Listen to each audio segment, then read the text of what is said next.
boys and girls. My name is Miss Beth. I taught school for 32 years and I love students. I'm going to read today a story that's special to my son. It's called The Jester Has Lost His Jingle by David Saltzman. Before we begin, we might ask some questions. What is a castle? Where does one find a castle? What is a jester? What's a jingle? How could the jester lose his jingle? Well, we're going to find out. Our story begins quite removed in a castle far away. Our story unfolds, unfortunately, on a very unfortunate day. You see, this morning when the world awoke, no one was in any mood to joke. But one was still happy and bubbled with joy, for he played with life as you play with a toy. He would dance to its rhythm, being light on his feet. He would sing to its tune, which was gentle and sweet. For he was the jester, and gesture would he to make people laugh and fill them with glee. He had a special helper, as any jester should, a friend by name of Farley, a piece of talking wood. He carried Farley all over. The two were quite a pair. They viewed life as a carnival, a fun-filled festive fair. But today, when the jester broke out in his song, how could he have known that something was wrong? When he started his routine and strutted on the stage, how could he have known that the king was in a rage? So he sang his funny song, and he walked his funny walk, and he danced his funny dance, and he talked his funny talk. But nobody giggled, nobody yockled, nobody laughed, and nobody chuckled. "The jester has lost his jingle!" the king yelled in dismay. "His bells no longer tingle, that's all I have to say." Then without a thought and on a whim, the king decided to banish him. "Banish me, sire? Don't send me away. Why is your high highness so down this fine day?" But the king gave no answer. He said nothing more, merely pointed his finger toward the front door. The jester walked out slowly, and a tear fell from his face, for he'd never left the kingdom, never wandered from this place. And once outside, the jester cried, "Oh, Farley, I fear what they say is quite true. I am no longer funny. My career is quite through." "That's nonsense," claimed Farley. "You're still funny, I say. You were funny last week. You're still funny today." "It seems a nasty rumor, but laughter must be dead. The world has lost its sense of humor," Farley sadly said. "Then it isn't me at all. It's the world that must be sick. We must find that sense of humor and bring it back here quick." So off they went, our fearless two, to bring back laughter back to you. Their journey was long and their journey was rough, but the jester was strong and the jester was tough. They looked far and near. They looked far and wide. They looked everywhere that laughter might hide. They searched in every corner, under rocks and up in trees. They peered into the heavens and gazed deep beneath the seas. They wandered through the country, through meadows lush and pretty. They came upon a gleaming bridge that led into a city. They looked in vain for flowers.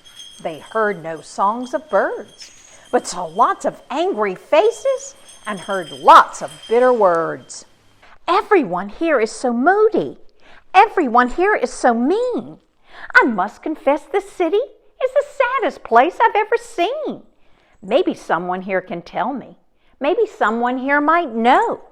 How come people aren't laughing?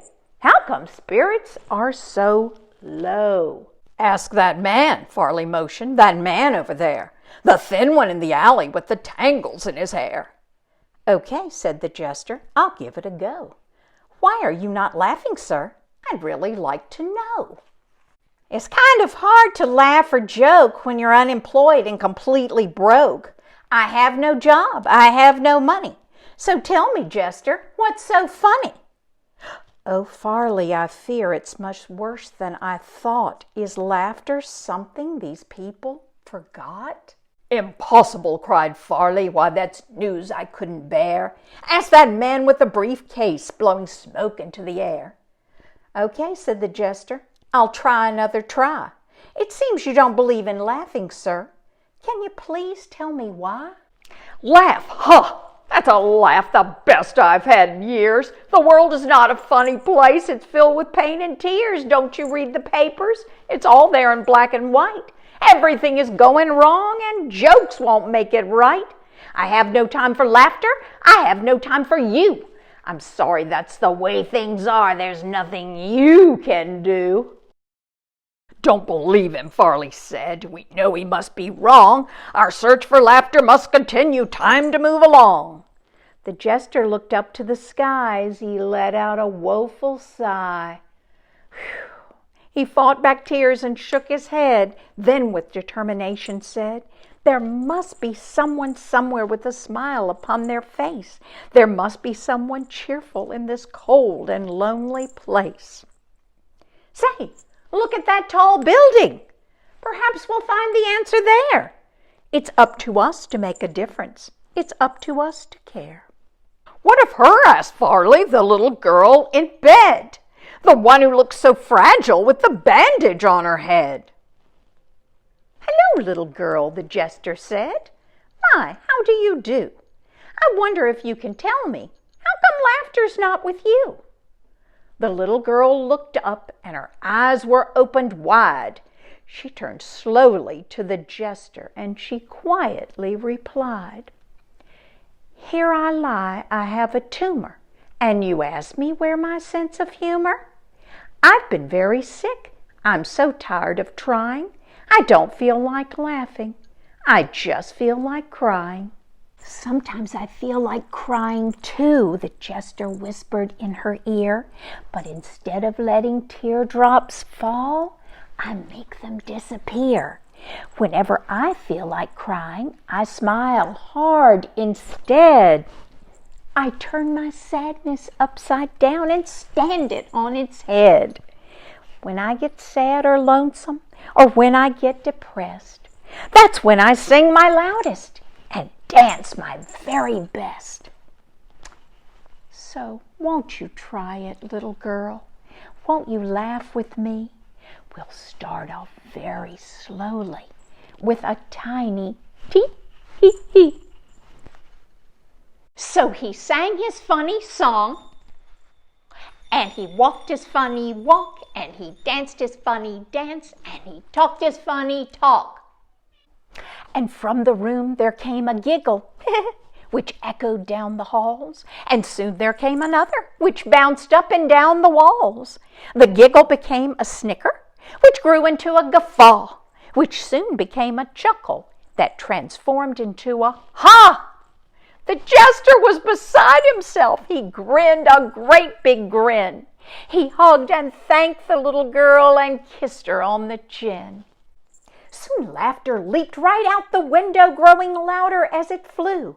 Can't you hear it coming? It's about to swallow you. It spread to every corner. It filled up every space. Smiles popped up everywhere. Can't you feel one on your face? As the jester ran back to the kingdom, he carried rainbows in his hand. And as people started laughing, colors spread across the land. He leaped into the palace and he hugged the king and queen. He said, "Oh, my high highness, you won't believe what we have seen. Laughter isn't missing. Why, it isn't even dead. Farley and I have found it," the jester proudly said. "We found where it's been hiding. We've discovered where it's been. It's hiding inside everyone. It's buried deep within. Laughter's like a seedling, waiting patiently to sprout. All it takes is just a push to make it pop right out. Don't keep it imprisoned or locked out of sight. Quickly release it. It won't hurt or bite." So the king said, "I'll try it. I'll give it a go." And all of a sudden, out popped a ho! "That's it," yelled the jester. "Just let it flow." And it flowed, and it flowed, and it flowed. And soon everybody started giggling.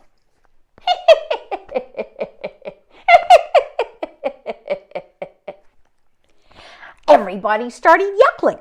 Everybody started laughing, and everybody started chuckling.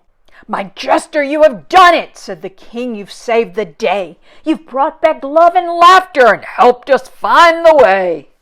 And when the Jester heard these words, he smiled and started singing. He somersaulted in the air, for his bells again were ringing.